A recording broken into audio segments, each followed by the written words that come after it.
phones or little cassettes or what, whatever. Cassettes would have been like 20 years ago. That'd have been in the previous time capsule. All right, Go gotcha. with it. All right. Hey, White Rascal, Nitro Milk Stout, Skinny Dip. Nicknames for Molly? No. We're talking about names for craft beers, okay? But with more breweries launching every year, they're running low on great names. Yeah, nearly every city, creature, or concept is now the name of a brewery or beer. And as announced, Kristen Scovira shows us it's causing trademark troubles.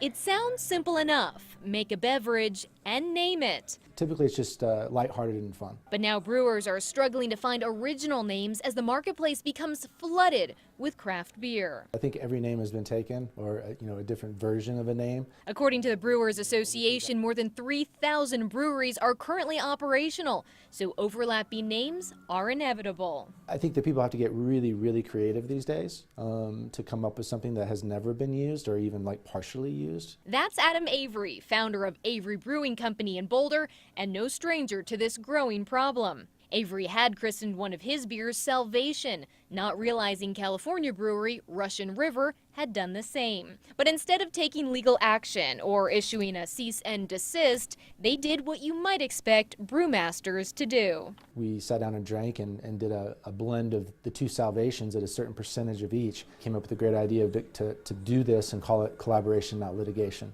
But not everyone is quite so chill. And that's where Candace Moon, a craft beer attorney, comes in. I Skyped the San Diego-based lawyer who handles disputes from all over the country. I've definitely seen it get ugly, but I think that's more just because people get very emotional about trademarks. They get very attached to names and logos, and they feel like it's really part of them. I personally think it's honest mistakes. I mean, there's only so many things you can put the word hop with. Moon says naming individual beers is an industry trend and one that will keep brewers calling her before printing their labels. Wow, Kristen joining us now from the newsroom. Kristen, what a job we have, huh? Go out and I know, beer? right? I did spend all morning at breweries. I didn't get to drink, but I did speak to Alyssa Lundgren at Fate Brewing Company in Boulder as well. Right now, they're trying to name their anniversary ale, and she says they thought they had struck gold with the name Bacchus, but it turns out that name, that was already taken. So clearly, this is an issue.